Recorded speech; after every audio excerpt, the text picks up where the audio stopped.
We all have the need to build strong relationships, and to do this, it is essential to invest the time and be committed to each connection with a personal responsibility for quality. When communicating, we must express clear expectations of our outcomes and the roles of each individual. Thoroughly planning and thinking in a proactive way can dramatically decrease some of the pitfalls that might be encountered otherwise. Being proactive can assist in anticipating these barriers that lie ahead, thus allowing time to avoid these issues altogether. Even with the best intentions, recognize that fit issues can happen and it's okay to look for a better fit. Ultimately, it is what's best for the individual that needs to be the primary focus. This is something that professionals need to constantly remind themselves. I think it's important to have a goal of building and maintaining relationships with families from the moment you meet the family. It's helpful to get an idea of where that family's at with the goals that they have for that child, the interests that that child has, the values of the family, and to build a relationship that then helps with communication and mutual decision making. When there's multiple partnerships and there's lots of people to communicate with, as a professional, I try to just keep everybody in the loop. I talk to everybody separately but give them all the same information. I make sure that everybody knows that their input and what they have to say is important. I think I also do that as a family member too, just talk to all the professionals and then relay what I've learned and put it together.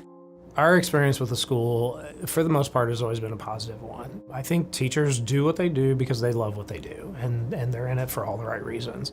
Our personal experience has been show up to the IEP meeting with brownies, go to every meeting with, coffee and donuts. We've just never felt like fighting the school was the right approach for us. We come from the approach of we're in this together, we're partners, we're friends in this, we'll help you, you help us.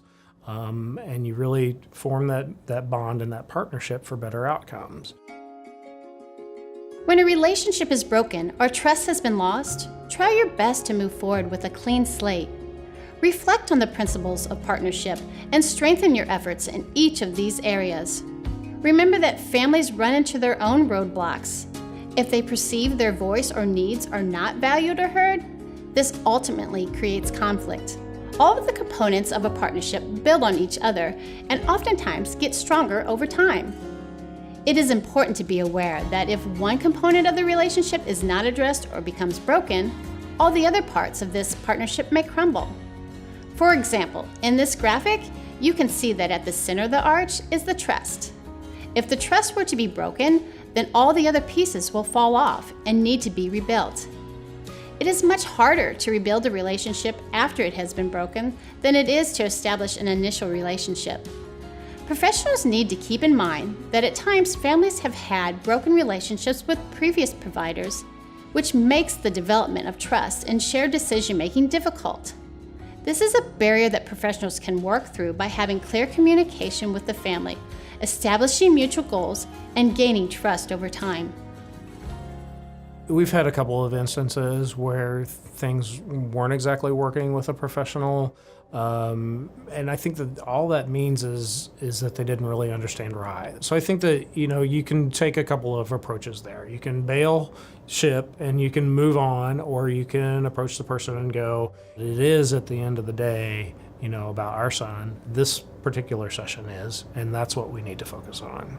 When I don't see eye to eye with another professional or we have conflicting opinions about treatment for a child, a lot of times I try to keep that open communication about what I think priorities are and what they think priorities are, and I usually try to encourage them and families to keep data on what they're doing so that way we know which interventions are making the most effect for the child. It's important for parents to let professionals know the areas that they do struggle in and what is hard for them. Professionals don't know this information and they want to help. And if a family can be honest and open, then they're really setting themselves up for success for their family as a whole, for the individual that's being supported, for great outcomes. I think sometimes where partnerships and collaborations can hit a rough spot is when there's some breakdown in that communication, whether that's something someone said that got misunderstood or something someone said that wasn't intended to be taken that way. And either the provider or the family feels that suddenly they're having differences in opinion and not understanding where the other person is coming from. And so sometimes it takes a lot of re-communicating and trying to come to an understanding of where that misunderstanding came from. When working with families, at times there may be a strain in the relationship, or times where communication's not going well, or the outcome for the child isn't ideal. And I think what's been most helpful is just being available, expressing availability to the family for urgent appointments, for after-hours appointments, to talk on the phone, to talk with other professionals working with a child to get that broader view of what's going on, to help in some of the next steps.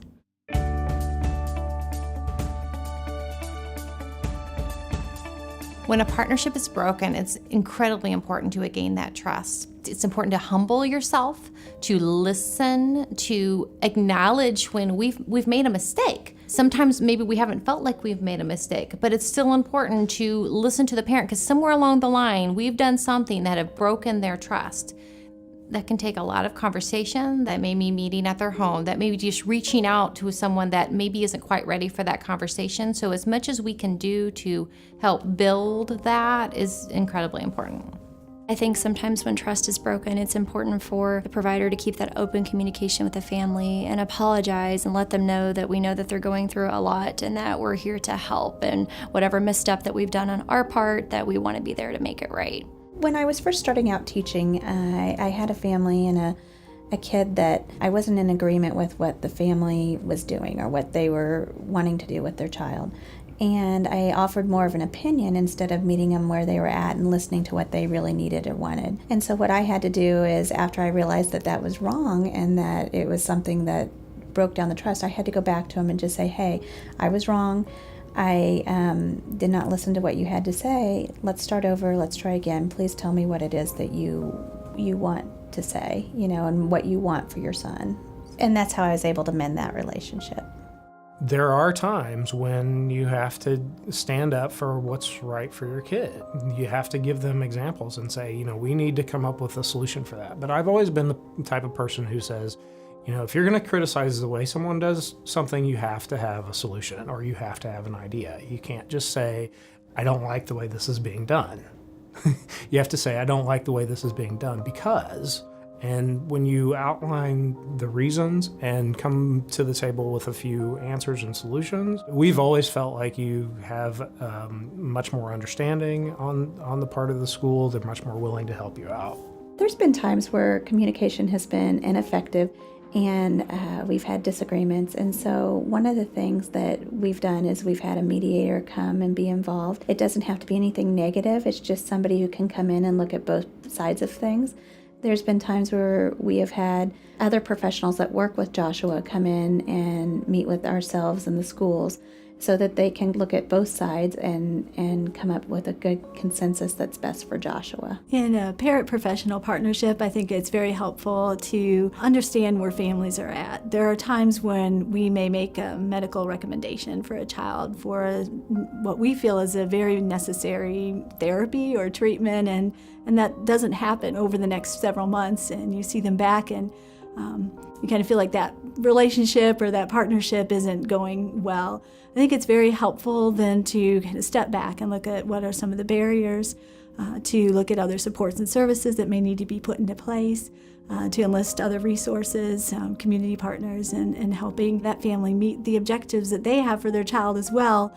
But there were barriers that prevented that from moving forward. I think you regain or mend a relationship just like any other. It's through communication. We've found that our best success rates are people, professionals, teachers, friends, family members, just educating them about what our needs are. And it's that open dialogue, and it's that discussion, and it's that communication. If we're not communicating, then we're not going to get the results. I have a saying, garbage in, garbage out. If we're not giving you enough information, then you're probably not delivering the goals or the expectations that we need. So when it comes to mending or repairing relationships, I think you have to look at yourself first. Am I doing everything that I can to provide this person with the information they need to do their job?